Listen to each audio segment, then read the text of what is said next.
that I get at least 10 stories of either communication, Should have gotten an email. leading activities, or times that you weave between being the support staff or the lead staff. So be prepared every day that you come into this training at 1 o'clock to share, because I will just start going you, and you. Because you should do all of these things at every shift. Okay? So when you're driving here or you're driving home, start thinking about what you're going to share.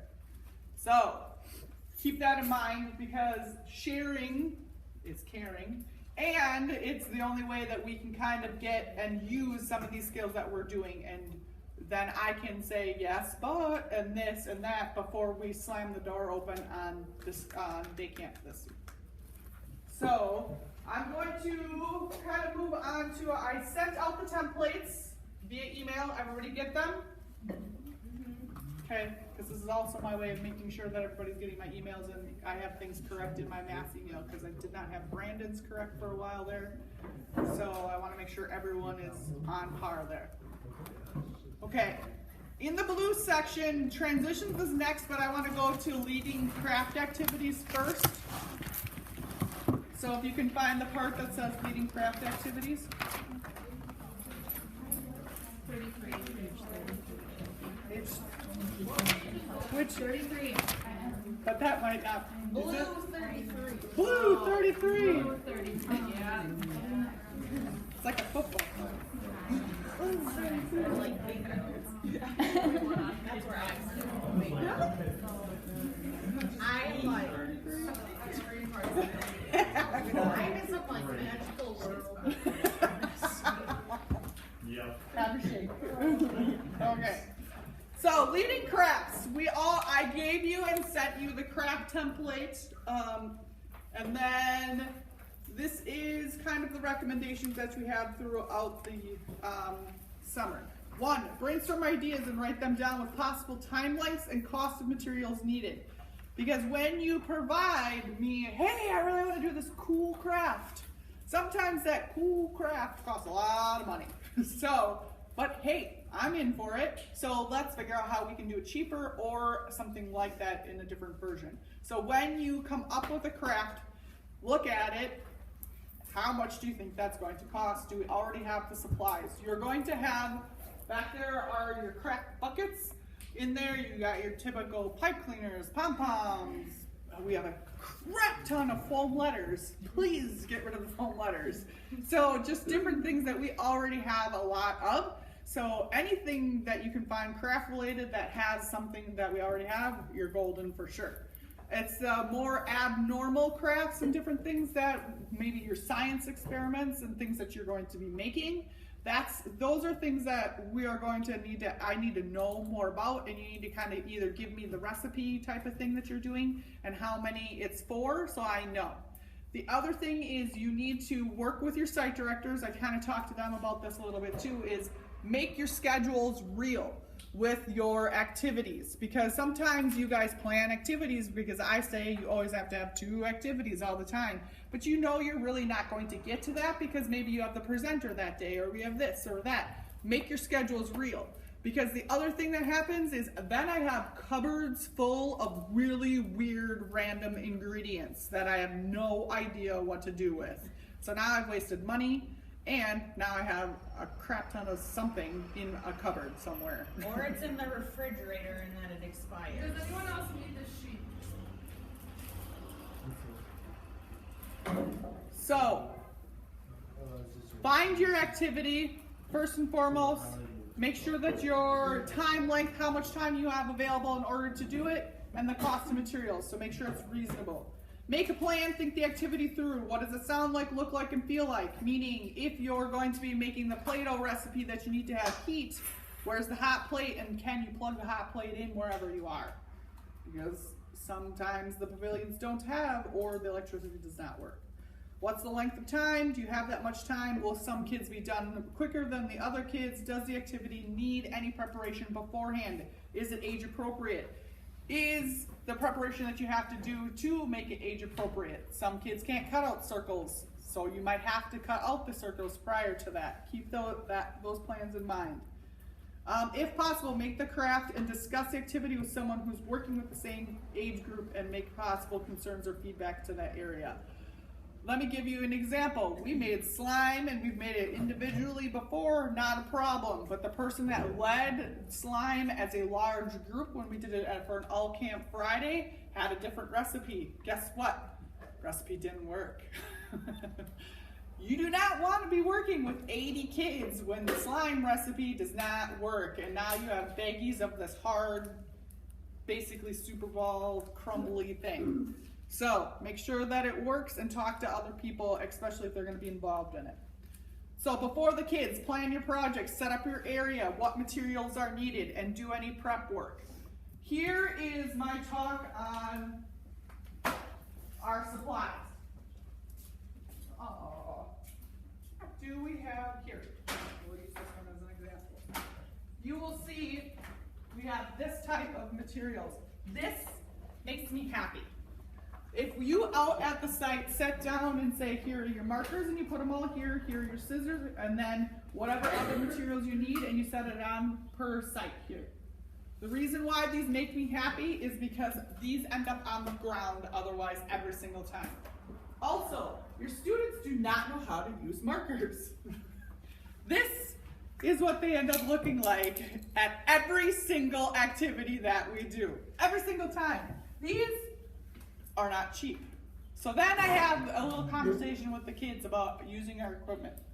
I say, look it, they have this really cool pre-planned plan. This part fits into this part. And then we won't use it or lose it. It's amazing. And how do you know what to do with it when you're all done? You take this part, and then not only this, but if you listen, you can hear it click or snap on. That's what you're looking for. First of all, the kids laugh and it's hilarious, but I can tell you one thing, you will keep your markers a lot longer. Build in talking about how to use your supplies into your plan. Build in cleanup. Where does this go? Does it go on the ground? No. Does it go back in the container? Yes. Does it go on your seat? No. Does it go back in the container? Yes. You do this 3-4 times, your kids will suddenly start putting this stuff away where they're supposed to be. You think it's not a big deal until you're the one leading the activity and all of the markers don't work, and then, Autumn, my marker doesn't work, Autumn, it's dried out. Now your activity's derailed by something stupid like, I don't have a marker. So plan ahead and make sure that you have the materials needed and that your kids know how to use them. Do any of the prep work. If you have to cut out circles, cut out circles.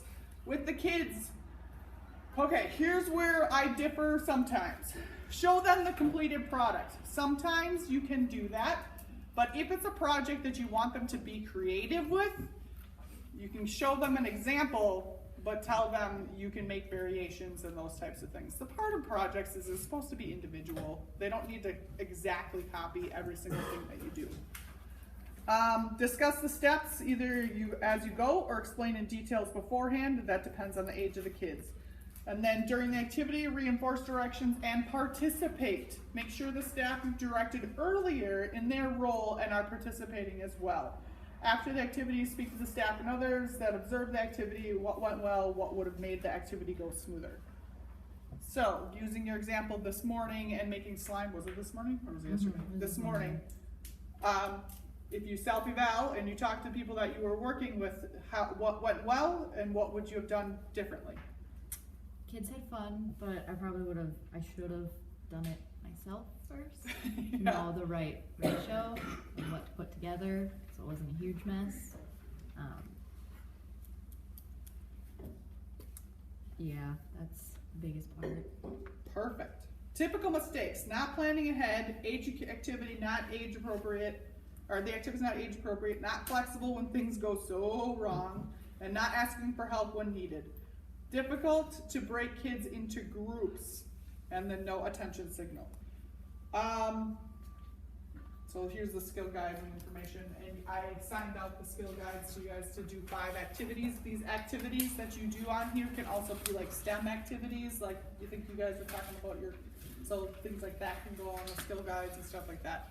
So those 5 activities that I want you guys to plan in addition is more of a project basis, or it can be a STEM activity. If you're a guy and you're like, yeah, I'm not making geckos or I'm not making friendship bracelets, then do a team building STEM activity. Do something, a science experiment. Do you know what I'm saying? Do your whatever appeals to you. It's yours. You don't have to make yourself into something that you're not. Find something that you can do with them that's cool, that will teach them something, and be intentional about it when it comes to that theme.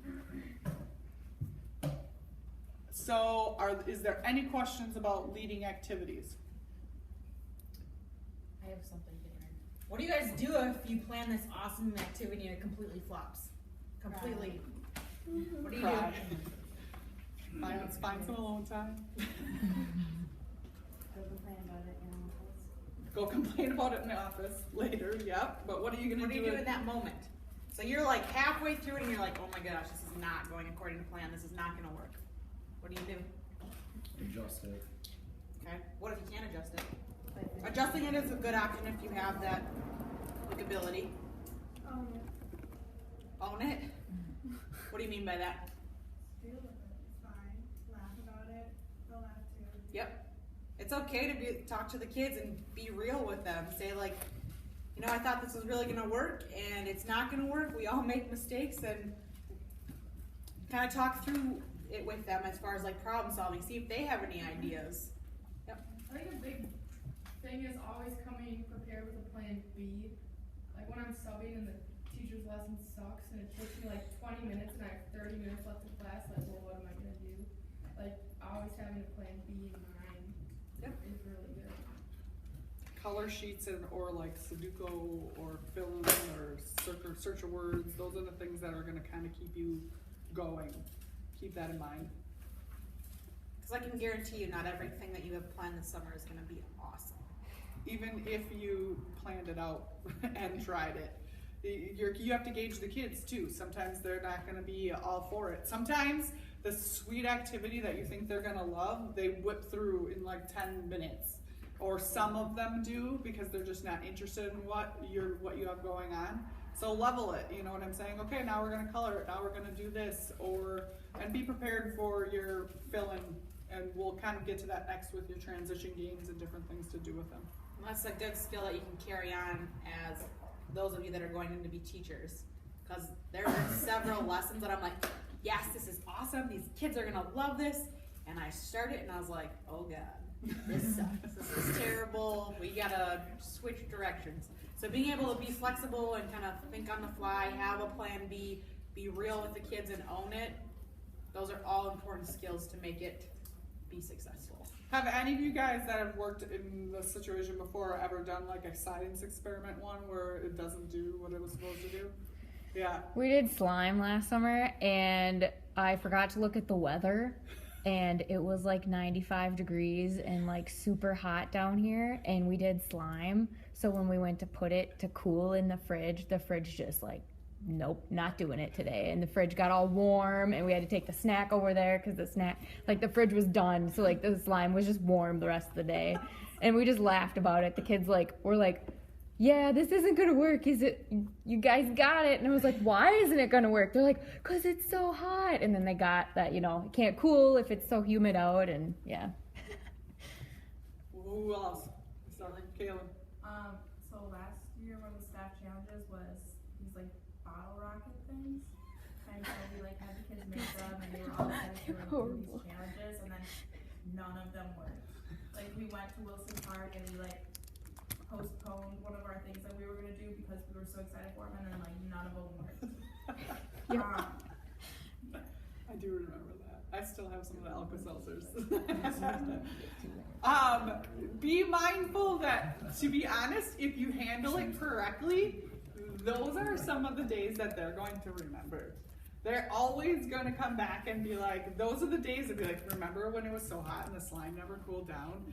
That's the stuff that kids remember. If you don't make that, when it goes well, if you don't make it a really cool deal, it's when it goes bad, that's what kids remember. So also remember, they're going to remember if you handle it correctly and have fun with it, or they're going to remember if you do not handle it correctly and if you get mad.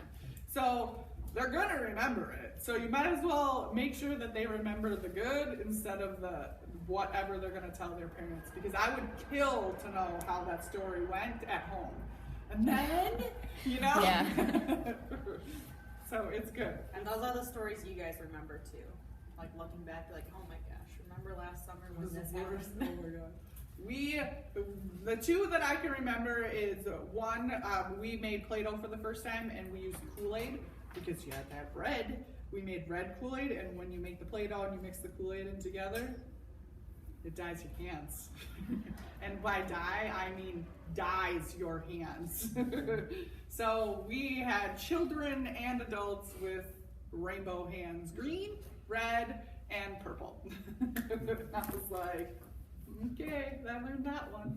And then my other super favorite was we had someone come to the Y to do bouncy houses and stuff like that. It was Pillsbury Dunkin's. And they brought this new product of Dunkin's, and there's pizza with marinara, and then there was cinnamon and sugar with frosting. And it's this huge thing, and I had all the kids go through this, and we were racing through it, and it was awesome. It was so fun, and the kids were trying these things and eating them. Guess what happened? Those things made the kids sick. So we had 5 kids puking in the gym, and we had sent 3 kids home. So, nothing's worse than the Dunkin's day for me. So, try it first. And then maybe don't use the kids as experiments. Yeah. Okay, so those are the plans. Now, here is my request for you. We send out every week the curriculum to you guys. There's also a monthly, what now? On board packets. So in there are lesson plans of different ideas of different activities that you can do, which means there are lesson plans and things for you to pilot and do and lead these activities to discuss. When I say someone share with me a time. So look at the lesson plans that are in your program binders on site and use what's in there. Besides the virtue, there are different activities for each zone, and then there's the I'm Board packet, which is arts and crafts and different things. So bring forth some of those that you do. Go through and pick one and pilot it and lead it and try this stuff and learn these lessons now before you have to collect what you need and do all this stuff and make sure that you have all your kids and take it off site. Learn the lessons on how to lead these activities with these kids, so then all you have to worry about is getting the materials and stuff together when you're doing day camp. Lead a big group game. Okay, so then we're gonna go back to transitions, which is blue 21.